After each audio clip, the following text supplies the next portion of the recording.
Hello and welcome to Manny Biel, and also welcome to part 3 of my deconstruction of Tim Baynes' lecture course on the problems of other minds. And last time we left around the 17-minute mark in lecture 1, called The Problems of Other Minds. And I was sort of, I went on a couple of rants. And so the last bits of what he said, I wasn't too concentrated on. So afterwards, there was something about it that made me go back and check. And I want to comment on his last full slide here. And what he says at the top is, what do we mean by consciousness? Question mark. Don't we need to define consciousness in order to engage with the problems of other minds? And then he says, no, we don't. In fact, full definitions usually follow rather than precede detailed understanding of a phenomenon.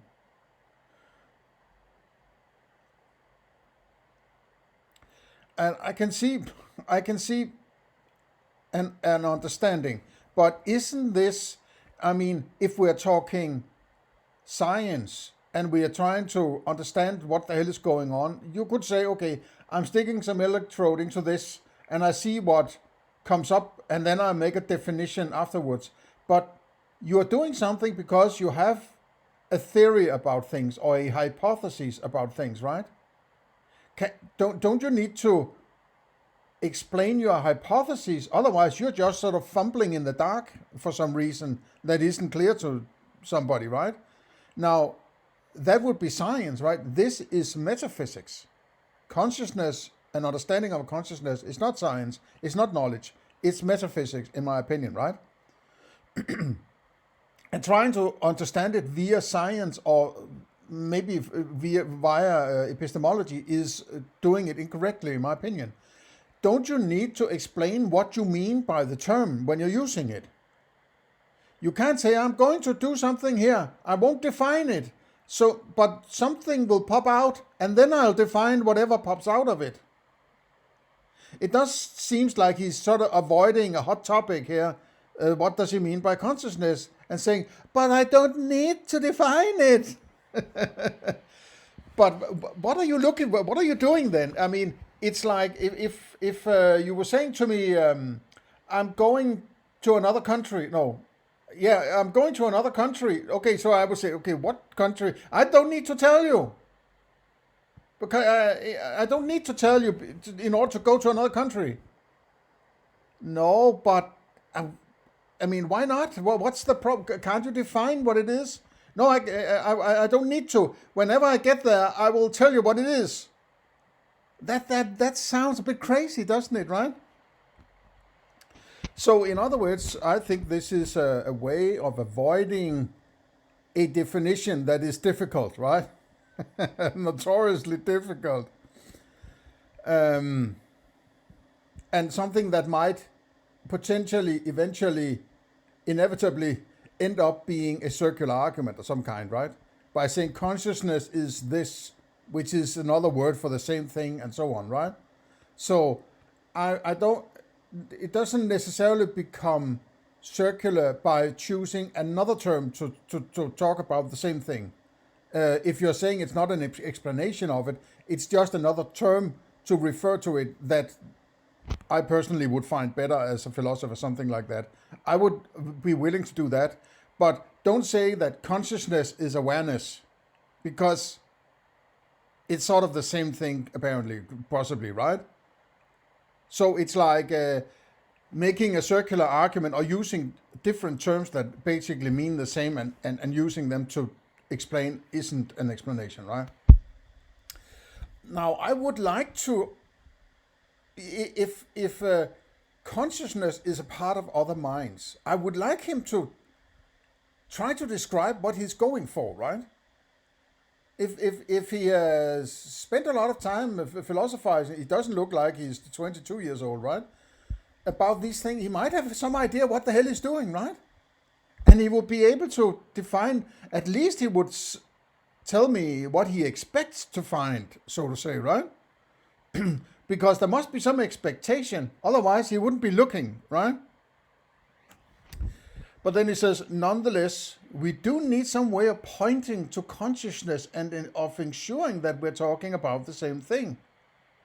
Well, then it would be helpful if you would, define the problem or define the thing you are looking for, or at least attempting to, so I don't feel like you're just coming up with stuff along the way without just connecting whatever dots arrives and say, aha, that's consciousness, and aha, right? So there's a reference point before we venture further. So then there's Thomas Nagel's What It's Like locution provides one very common way of pointing to consciousness.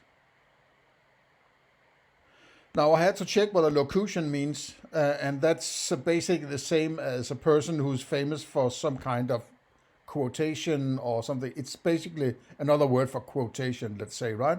And it's also what I have never seen this term used before, locution. And it's like, okay, I can use this fancy word instead of saying Thomas Nagel is famous for using the term what it's like. So I don't need to go and look for the term locution, right? But this makes it sound he's so brilliant, right? He's using these fancy words, so he must be good, right? Very common way of pointing.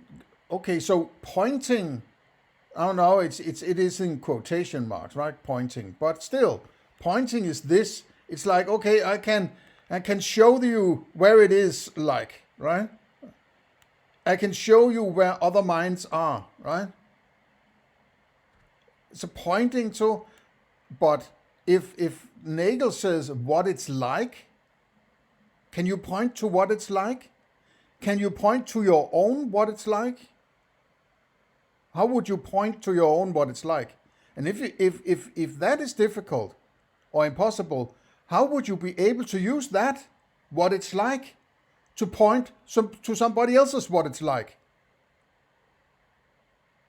I just feel that he is just trying to throw words at me, right? To make it sound like we're doing something here, right? It's way too fluffy for my taste.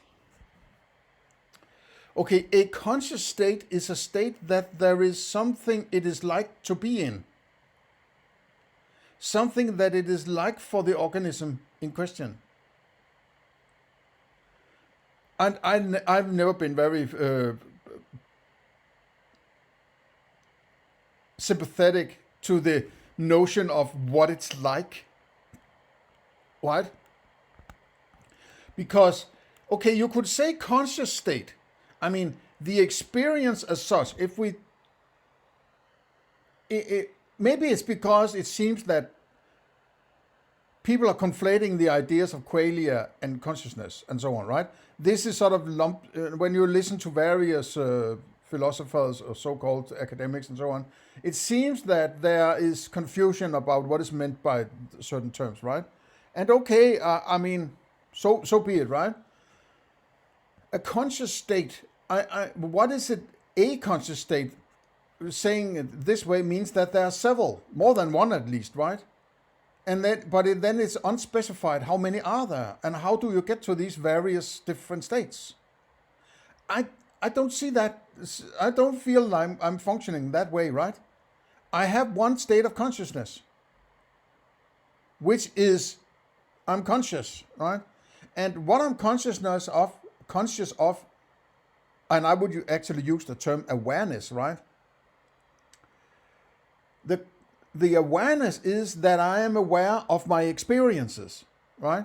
I'm aware of experience. And now we are dealing purely with the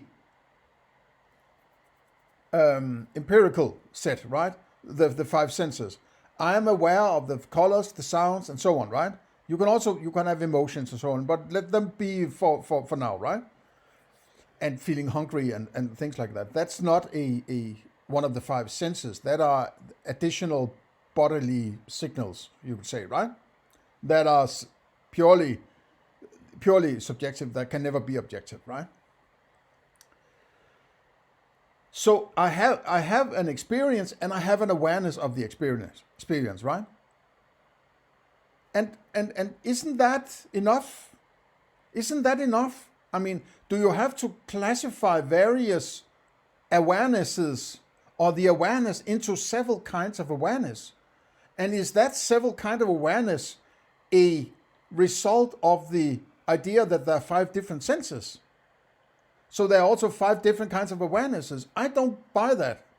Because to me, it's like, what I'm aware of is, of course, the colors and sounds, but that's not the important part of it. The colors and sounds are important. Without them, there wouldn't be anything. But at the end of the day, it's more like the elephant and the car and the skyscraper and the airplane that are what I'm going for, what my mind seems to be going for. Because those concepts or cognitions are closer to whatever it is that is beyond the experience than the actual experience. It condenses the experience into something that can be handled and used to further my existence. All right? So why would I need to invent various states of consciousness? States of consciousness is the term he uses, right? I'm conscious of it. I mean, why do I need to, if I can't, I mean, first of all, he needs to illuminate how he gets to other people's minds or other minds, right?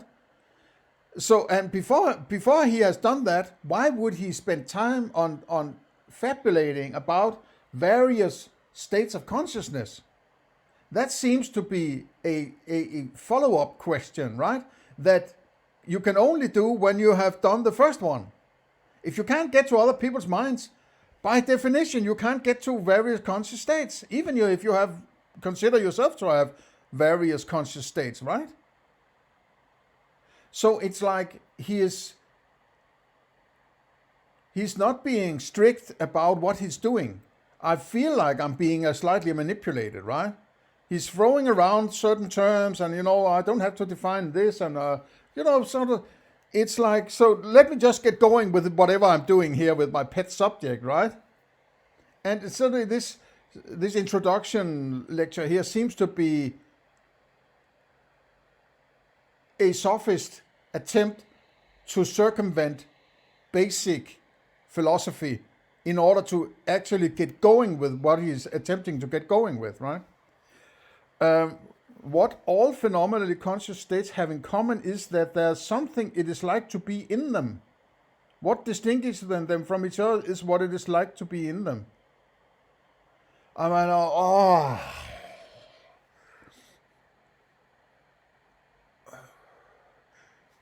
I mean, before he starts, it's annoying that he is trying to. He's saying, I don't have to define anything, but now I'm going to tell you something anyway, right? What do we mean by consciousness? No, I don't have to define that. But there are different phenomenal conscious states and so on, right? And he's bringing in the term phenomenally, right? So just out of nowhere, basically, he says up here, full definition usually follow rather than precede detailed understanding of a phenomenon. But that is phenomenon in all generality. And then he uses the term in parentheses, what all phenomenally conscious states. How does he get to just throw in a word there, right? It's this kind of it's awful, man, right? And as soon as people do this, I feel manipulated, right? I'm not saying whatever he's going to come up with in later chapters here, right, is going to be all wrong, all bad stuff, and so on. But it doesn't bode well for what he's attempting, right? It's like a kind of theatrics, you could say, right?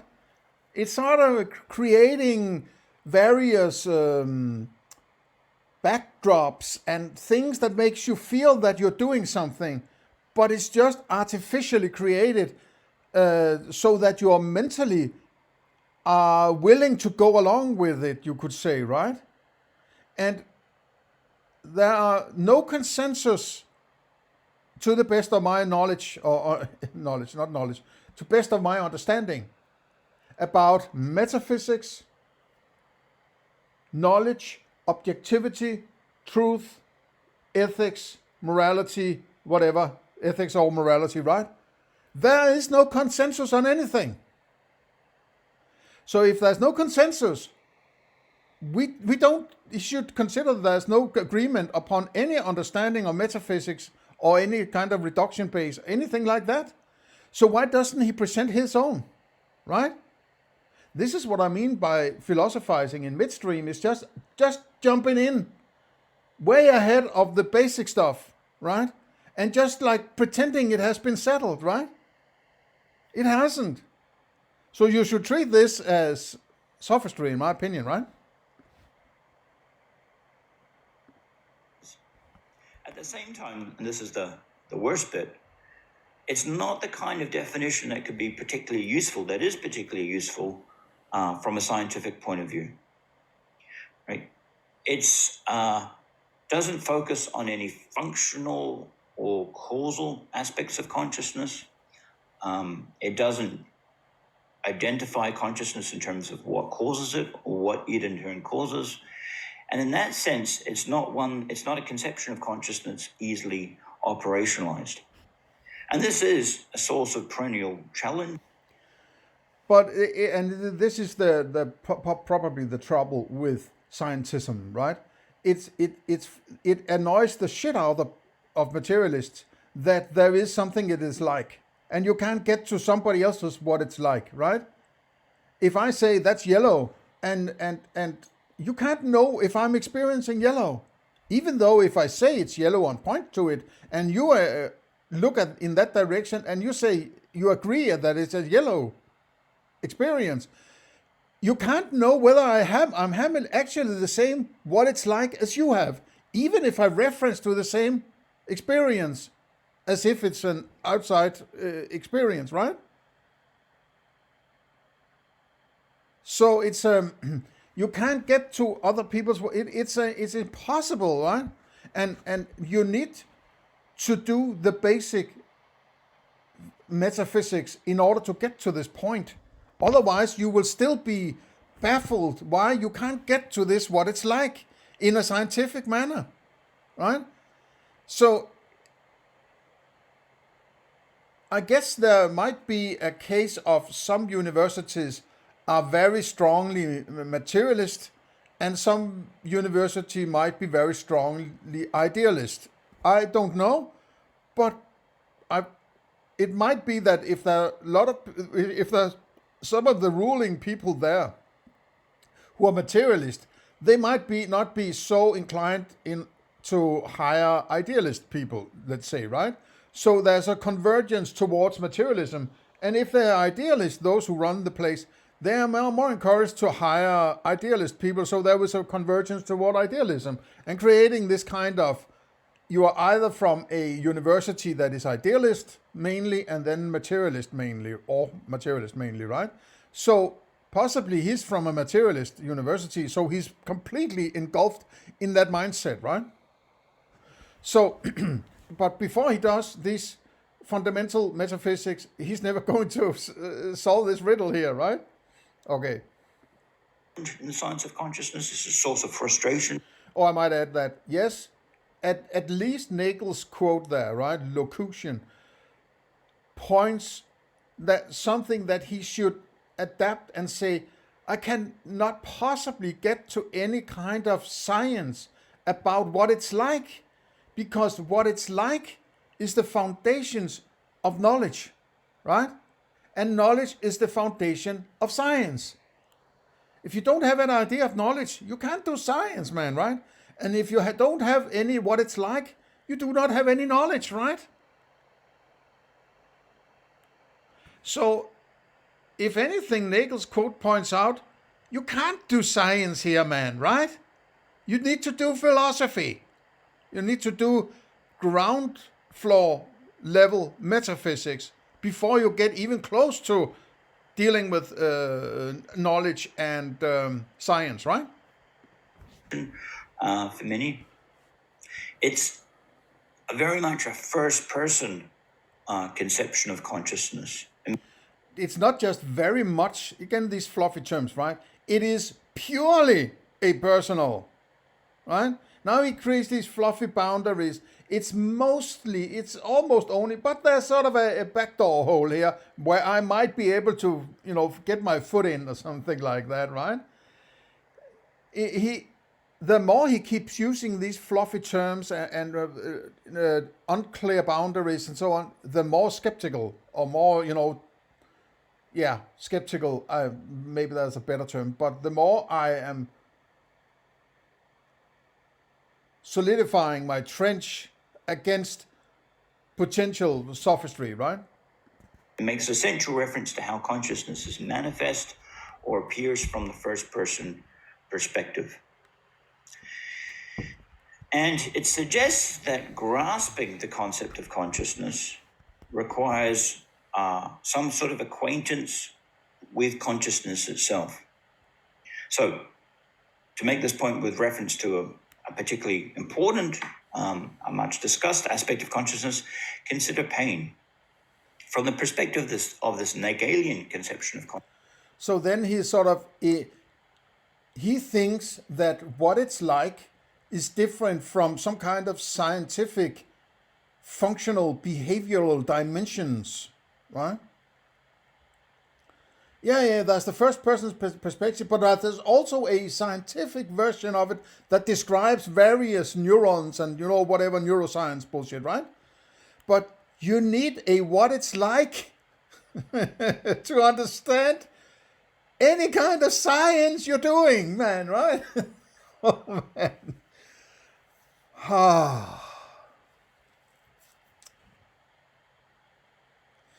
This suggests that in grasping the concept of consciousness, and in particular in grasping the concepts associated with particular kinds of conscious states, why don't tell me about various conscious states before you have even, I know this is an introductory page, but then you're already, screwing with my mind as if I should expect that proving that there's some other mind is just, a walk in the park, and then we're going to revel in various conscious states, right? I don't like this kind of introduction. Let me take it step by step. Don't groom me into thinking that this is easy peasy, right? Just no introductions. Just start, okay, foundational metaphysics, right? What do I mean by this? What do I mean by this? I understand this as this follow from this. I have this axiom I'm working from, and so on, and so on, and so on, right? Instead of, okay, I give you an overview of not really the arguments, but I'm still grooming you to accept that there are various conscious states, right? So all in all, it will get easier for him to get the tent or nose under the tent or whatever it's called, right? And attempting to convince me, because he's already groomed me to accept that there are various conscious states. I don't buy that, right? Consciousness. One grasps the concept pain not by understanding its functional profile, its causal profile, its behavioral profile. Instead, one grasps the concept of pain from the first. It is the same as if you only lived in your own house, right? And then you might start to consider whether there are other houses outside your own house. Now, the first thing you might ponder is there actually an outside, right? And what he says is, yeah, it's interesting to figure out if there's an outside from your own house, but it's also interesting to see if there are various different houses out there, right? Yeah, but establishing first that there is an actual outside is the important step. Whatever follows from, justification of various types of houses out there, right, is secondary to the core problem, which is the problem of other minds, or the problem of an outside of my own house, right? First person perspective that is on the basis of having pains themselves, of knowing what it's like to be in pain. So the Hegelian conception of consciousness does a few things. Not only does it point us towards the subject matter of the study of consciousness, of the science of consciousness, of the problem of other minds, it also points us towards a particular conception of what the concept of consciousness involves. And that's going to be important for many reasons when it comes to the problem of the mind. In particular, it's important to understanding what's known as the conceptual problem of other minds. Now, as Anita Avramides has pointed out in her really useful entry on the problem of other minds in the Stanford Encyclopedia of Philosophy, there's disagreement about exactly what the conceptual problem of other minds involves. Not everyone would agree on how best to characterize it. But what everyone does agree is that it dates back to a number of passages in Wittgenstein's later work. In particular, the following passage from the Philosophical Investigations, where Wittgenstein says, if one has to imagine someone else's pain on the model of one's own pain, this is a none too easy thing to do. For I have to imagine pain which I do not feel on the model of the pain which I do feel.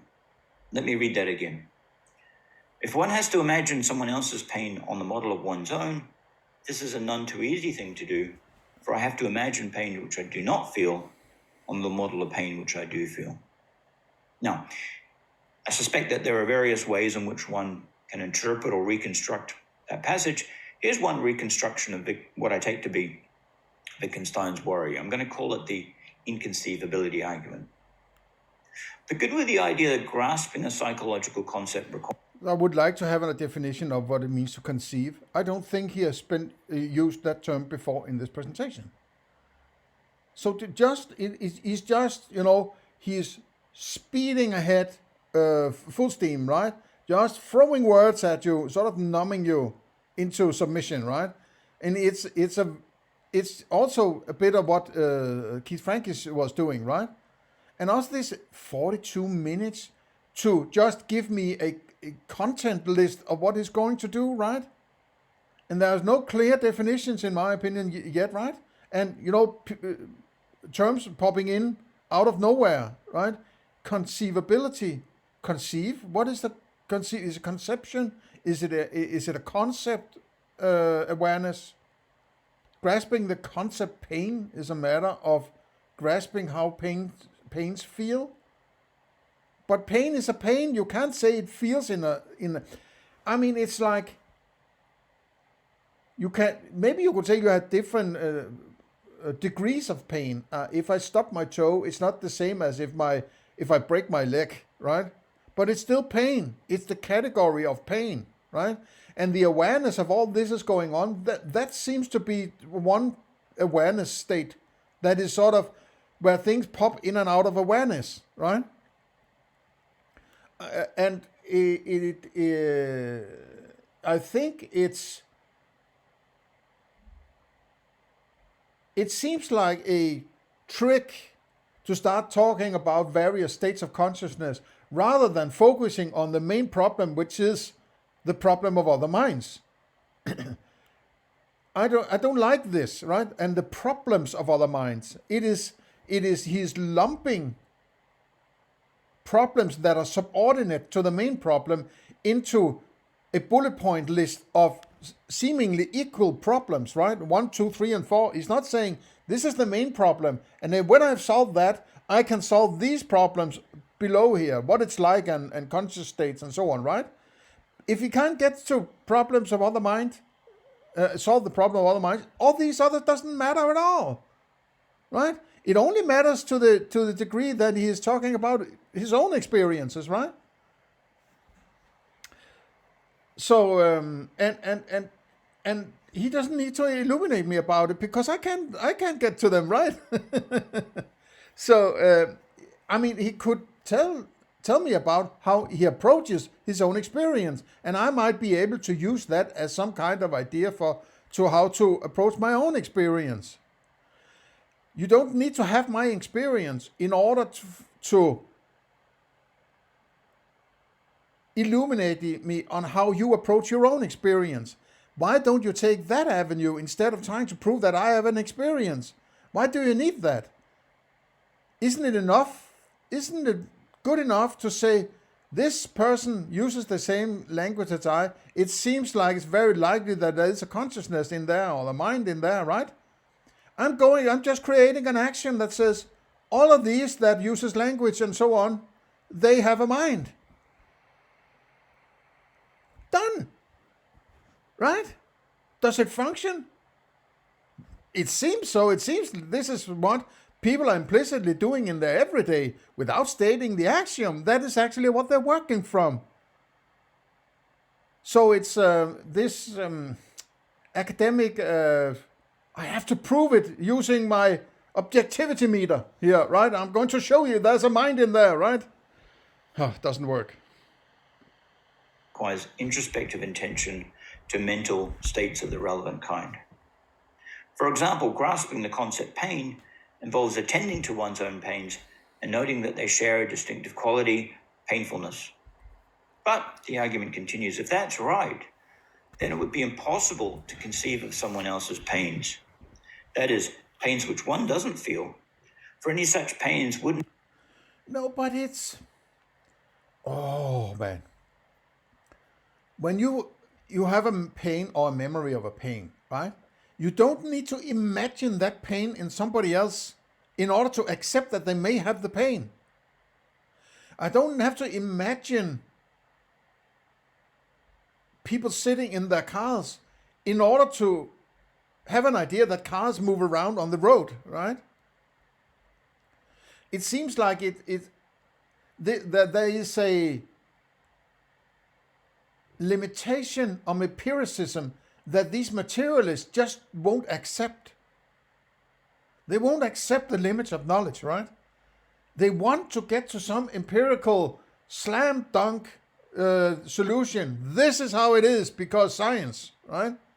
There are limits to science, and this is one of them, right? Because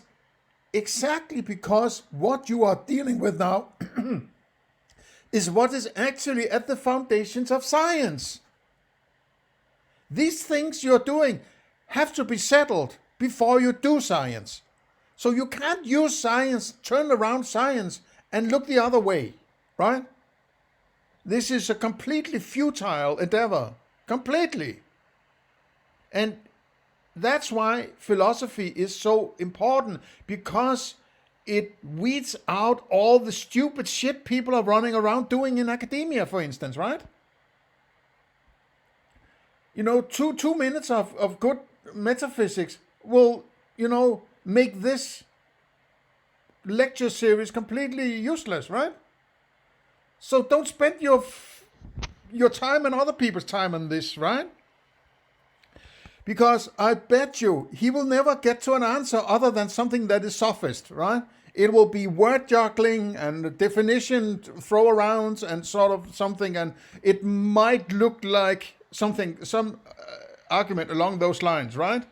I feel confident in saying that there might be mind there, right? It is never going to be any slam dunk scientific result, right? Wouldn't have the property that one focuses on in order to acquire the concept pain. They wouldn't feel painful to you. At best, the thought is, the model of the concept of pain, this model of the concept of pain, allows one to conceive of pains, one's own pains, in someone else's body. Pains that, as it were, are mine, but happen to feel as though they're located in your legs, for example. But that's obviously a very different thing from conceiving of your pain. So the problem, in a nutshell, isn't that I can't know whether you're in pain. That's not the conceptual problem. That's really the skeptical problem. The problem, as Wittgenstein puts it on this reading, is that I can't even formulate the hypothesis that you might be in pain. I can't put that hypothesis to myself and evaluate it. For my concept... Why not? Why can't I even do it? If somebody yells, ow, ow, and I see blood running from their leg, I would say they're probably in pain, right? I would say it's more likely that they're in pain than they're not in pain. Now I know this is sort of likeliness and so on, but I need to do something, right? If my child is yelling ow and pain and blood is running from the leg and it's half broken and so on, I will consider it to be painful and I need to do something about it, right? I won't sit there and say, yeah, but Wittgenstein says I can't get to the feeling of pain, so there might not be even a hypothesis about this. You are not living in reality here, man, right? Now I may be a little premature in my judgment of this, but it's like I have all the alerts is ringing in my head, right? Concept of pain, given this understanding, given the conception of how concepts are formed that he's taking issue with, the concept. Just because I can't sit here and know if my what's it called, my grocery store exists, because I don't have direct experience of it, doesn't mean that I can't make a hypothesis that it is still there, right? Now, if you're saying I have never had any access to experience it, that store, except that I have my own experience of it, I can't tell somebody else that it's there. But that doesn't mean they can't run with the hypotheses, right? Maybe this is a bad analogy. I'm trying to come up with something good, right? But why is it? It's this fear of uncertainty among materialists. They fucking hate to say I don't know. They simply refuse to say I don't know, or it's unknowable, and then go with some kind of axiom that says I am personally stating this axiom. I'm running with, whenever people say ow, they have pain. And even if they don't say ow, they can have pain experiences. Why is that not good enough for you, right? You can never get to the pain, but that doesn't really matter, right? Well, why are you so interested in other people's experiences rather than, trying to deal with your own experience and get to some good philosophy, right? The concept of pain can be applied only to my own experiences. I can conceive of a pain that's located in your body, but that's not, as it were, to conceive of your pain. Now, Wittgenstein, of course, doesn't think that it's unintelligible to apply psychological concepts like pain or consciousness to other people. He takes it for granted that we can do that. He takes it for granted that it's intelligible to pose to oneself the hypothesis that someone else might be in pain, that someone else is conscious. Indeed. Okay, let me think about this, right? If you see somebody lying on the roadside, blood is, let's say in a scenario where you experience blood is running from their leg, and their leg looks like it's in a weird angle or something like that, would you say, okay, I can't experience your pain? How does that influence your decision whether or not you can experience the pain? Why is it important to understand whether or not they're having this pain? Isn't it more important that there's blood running and the leg looks weird? Is that not more important than whether or not they're feeling pain? If they didn't feel pain, does that influence what you're going to do about that leg or the situation? So why is it so important about this pain, right? Isn't it actually more important that you feel some kind of urge to help this person rather than whether or not they're having pain, right? I have to sit down and think, can I get to whether or not this person is having pain? Oh man. Yeah. Don't scream so loud. I can't think. I need to think about this, right? Shut up. Don't scream. Right? Oh, all that red stuff on my shirt. Oh, go away with that. I'm just putting it to the limit here, right? And that's what it sounds like to me. Why is it important? Is it important because that's how you get your professor wage, right? Otherwise you wouldn't. Then you would have to go out and do some manual labor in order to survive, right? That wouldn't be so nice as sitting there, cozy chair and so on a university, right? He takes it for granted that we can know that other people are in pain, that other people are conscious. So the argument's really intended as a reductio ad absurdum of a purely subjective, that is sort of a Hegelian or Cartesian conception of consciousness, purporting to show that if you conceive of consciousness in purely subjective terms, in terms of what it's like to be in the states in question, then it would be incoherent to apply psychological concepts, experiential concepts, to individuals other than oneself. So, since it clearly is coherent to apply those concepts to other people, Wittgenstein concludes we ought to reject that conception of what's involved in the concepts. On his account, our concepts of pain and other conscious states aren't concepts of inner states that are private experiences, and the concepts are not acquired by attending to your own phenomenology, your own experiences.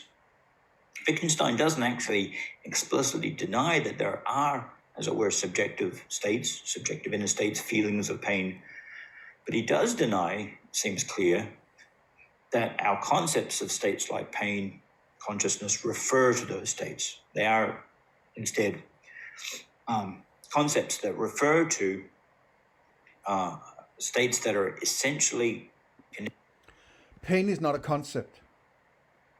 Isn't it a qualia, if anything? Or it's a what is likeness? A concept. Be careful what terms you're using, right? Because I would like to use the concept as, for instance, elephant is a concept, or bicycle is a concept.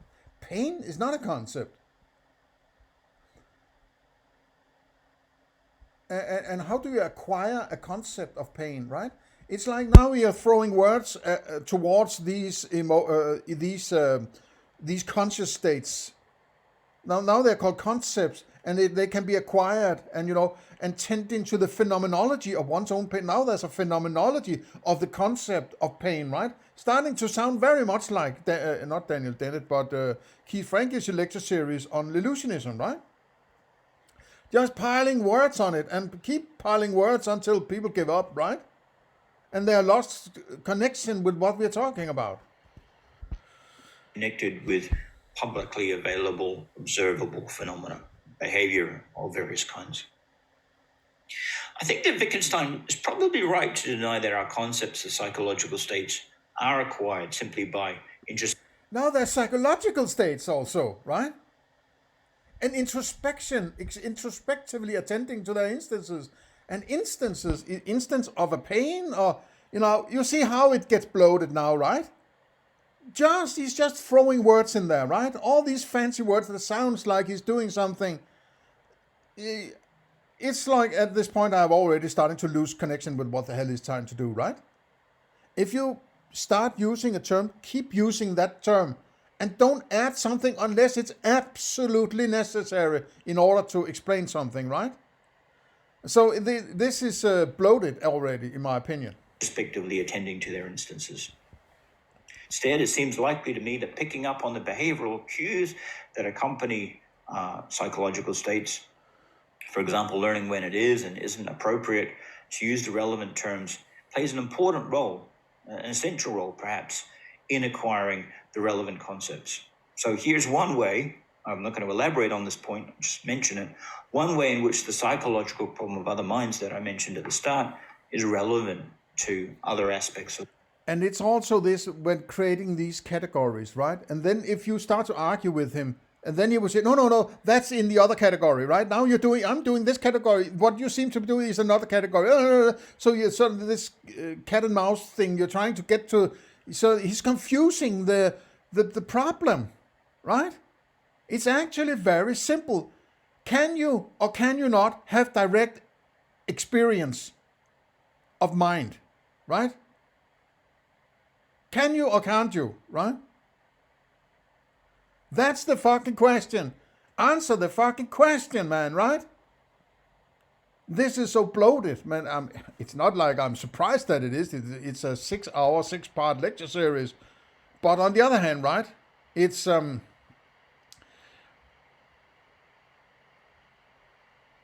this make work thing. It has to be long-winded and lecturing and It can't be easy and easy to do and easy to settle. It must be complicated. Otherwise, we have to send all these academics out on the street and make them do something that is productive, right? It's very easy to answer. They don't have a job, right? It has to be complicated and lots of categories and meta-ethics with 66 different, whatever. It has to be It has to be made complicated so we can stay in our academic ivory tower here, right? I don't buy it. It isn't this complicated. And if it is that complicated to you, you're doing something wrong, in my opinion, right? You are complicating the question into something that is so convoluted to answer that it looks like that convoluted answer is an answer. Rather, it's just a convoluted, bloated nothingness to something you can't answer, right? And you won't accept that you can't answer it. But you don't want to get to a simple answer like you can't answer it, for instance. That's also an answer to a question, right? It's unanswerable, right? And if you want to do anything about it, you need to go from axioms. That's a very simple approach to something like this, right? At least it's working. It might be 5 or 10 years down the line, somebody might actually get to a better solution. Fine, I'll be willing to listen. But I need something to work with, right? I can't sit here for 6 hours and just get thrown words at me, right? I want to use this in my everyday, goddammit, right? To the problem of other minds. Nonetheless, it seems to me also true that part of what is involved in having a full and adequate grasp of the concept of pain requires knowing what it's like to be in pain. And that someone who doesn't know what it's like to be in pain has never been in pain. So we can't have psychopaths and sociopaths and so on working in academia, right? Or have them at all in society, right? And certainly not as politicians or something like that, right?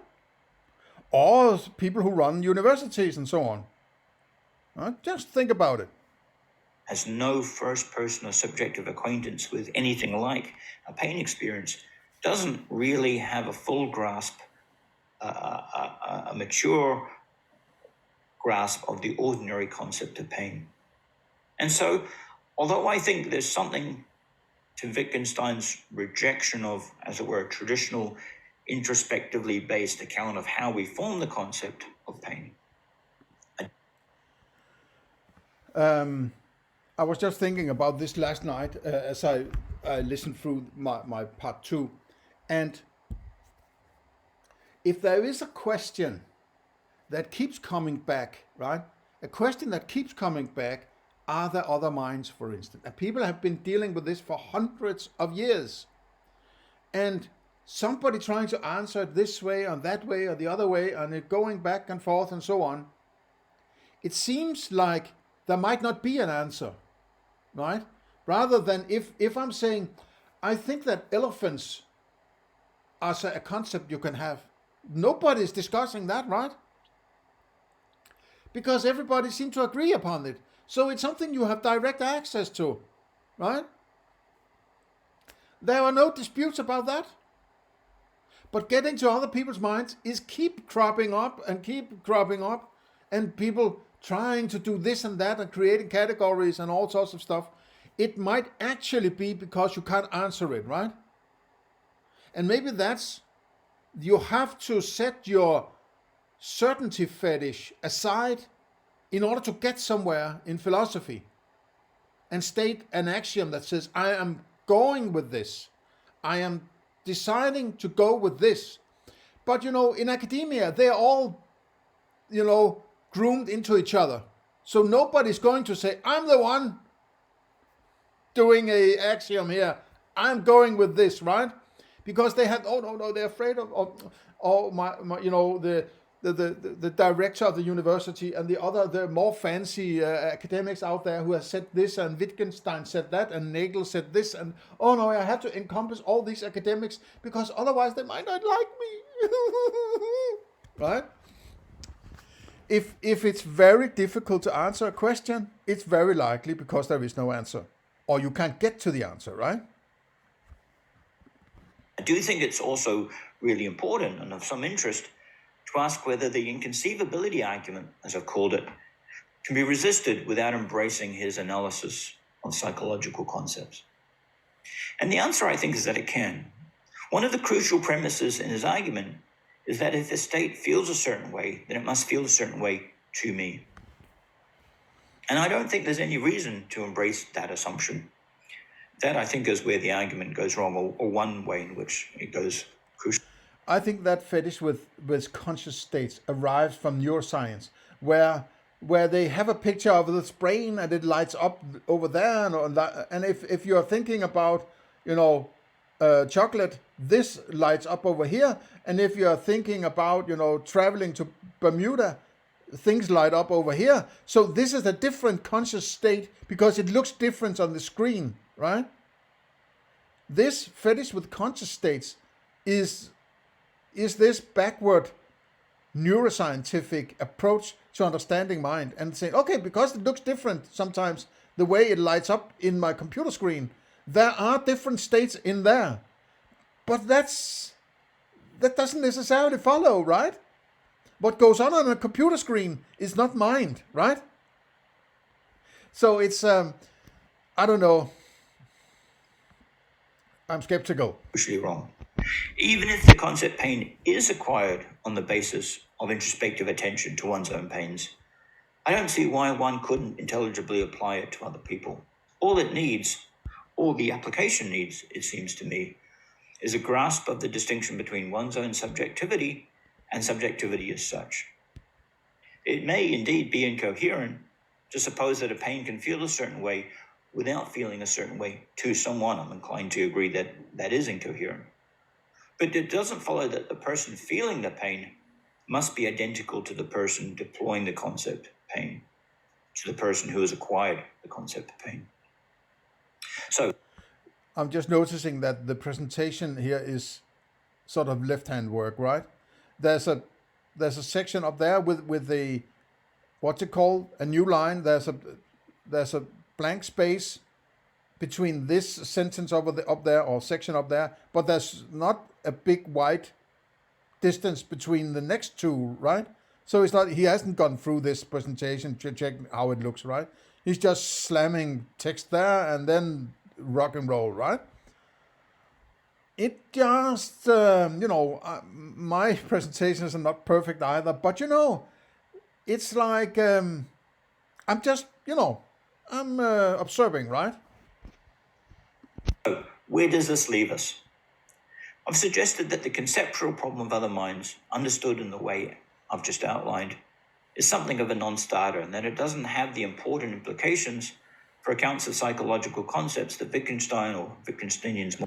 And then always, I have a strong sense that this way of categorizing the problems into several problems is that he can circumvent arguments by saying, oh yeah, this is from this category, but I am talking about this category, so I can sort of circumvent that argument by just stepping into another category, right? No, I'm dealing with the skeptical, not the psychological, so I can keep going. I don't have to look at it, right? So all these arguments that might be on the way to, discovering other minds can be circumvented by jumping into another lane, right? No, there's a free lane. There's no problem or Wittgenstein, goodbye. And you get my drift, right? It seems like a sophist trick to me, right? To avoid particular questions. More generally, think that it does. Nevertheless, we certainly do need to carefully attend to the nature of our concept, or perhaps concepts of consciousness, in working our way through the problem of other minds. And I'll return to this point in later lectures. In bringing this lecture to a close, I want to mention two further issues. Okay, so maybe that I should keep that. Two further issues in the next 15 minutes, apparently, right? Okay. Important bearing on the problems of other.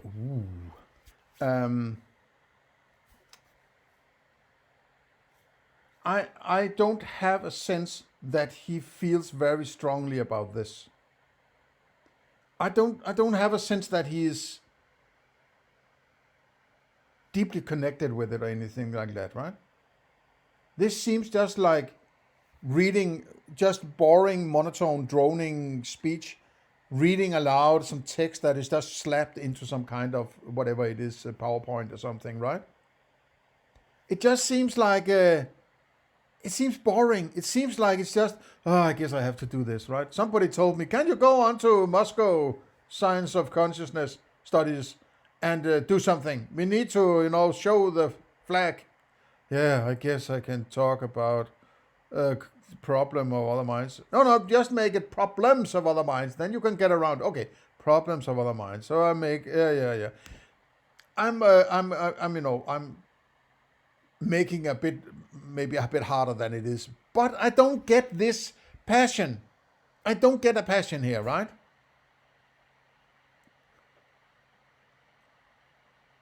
I would think that very philosophical people are very passionate about and very rigid and very concerned that their philosophy is fucking good and cohesive, right? I don't get that sense with this dude, right? This feels like, okay, I guess I have to do this, right? I don't get that I don't get that thing, right? I might be wrong, I guess, but I personally don't get it. I don't get the passion. There's some passion lacking here, right? This seems like he's mentally or emotionally disconnected from this. This seems just like I have to do this because that's what I have to do because I have this position I have. So I guess when somebody tells me to go do this, I'm going to do this, right? So it's I don't get the passion behind this, not at all. Okay, share, like, and subscribe. Consider the Discord board, this Discord forum board link below. Leave me a comment. What do you think? Have you seen this before, or are you following patiently to get the final answer on whether or not other people have minds? Right? Okay. See you in the next one.